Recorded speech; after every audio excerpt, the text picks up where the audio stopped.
that. Also, speaking of schooling and parents and careers, we're in an age where there's so many different offbeat careers coming up. As YouTubers, we get this question all the time.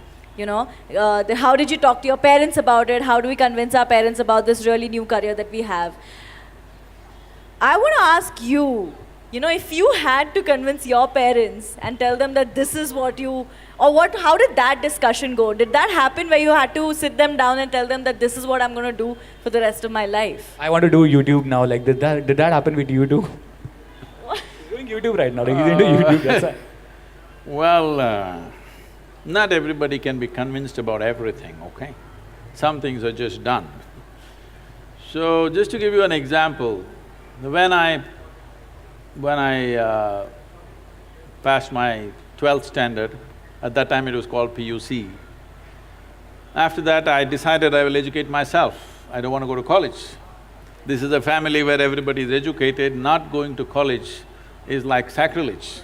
At least today, there is a little more flexibility. Those days, it's like if you don't go to college, you're finished. Because now probably if you don't go to college, you may lose your lifestyle, but you won't lose your life. That was a generation, if you don't go to college, you lost your life, you're on the street, that's about it. So they were terrified of this. My father being a physician, he was just freaked about it. He is a very studious man, all his life, first, second, third in everything that he has done. So he couldn't believe this, that I want to educate myself.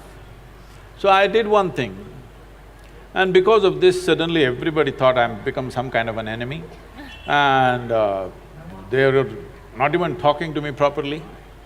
I did one thing. I was just to tell you, I was such a big eater. I would eat 10 times, more, at least 10 times of what I eat today. But I never was putting on weight or anything because my level of physical activity was such. I could just run up a coconut tree, I was made like that. So I was every day cycling about 50, 60 kilometers, swimming in the Kaveri and going back like this, so eating this. I decided to go to the Mysore University library. Every day when they open at 9, I went, 8 in the evening they close. That entire time I sat there, read all kinds of stuff. From Homer to popular mechanics, to National Geographic, to literature, to geography, this, that, whatever. Whatever came my way, every day for 1 year I read like this, just all kinds of things. But the most important thing for me was, though I was such a huge eater at that time, this 1 year I went without a meal. Morning I ate as much as I could, breakfast at home, and I went there and sat there the entire day without a meal, which was a huge achievement for me, because without food I could stay. This kind of expanded my way of looking at life, but family drama started, my mother started crying when the next academic year comes, go to college, go to college, go to college. Then I said, if I must go to college, I'll go for literature. My father said, what will you do reading poetry? You must become a doctor. He has seat ready for me in the medical college, everything. I said, no. Then they said, okay, at least do engineering. Then I said, see, Please do engineering. if I say I don't want to be a doctor, if you told me become a veterinary doctor, Ayurvedic doctor, at least a witch doctor, I would look at it. If I say no doctor, you say engineer, I'm not going to listen to this. Your problem is society, your problem is not me. So I just went for literature, and these 3 years, I went there in the beginning and they all had ready-made notes, the teachers, they would read. And everybody writing down. Those days fountain pens, kara kara kara kara, it makes noise, it just irritated me. I said, I don't want to listen to this kara kara noise. I gave them a suggestion, if you give that notes wherever you got it, we will photocopy it and give it back to you. We don't have to come, you don't have to come. Then if I'm there, I'll ask 100 questions. So they didn't like it, then I made a deal with all the teachers that they'll give me attendance. That was my only concern.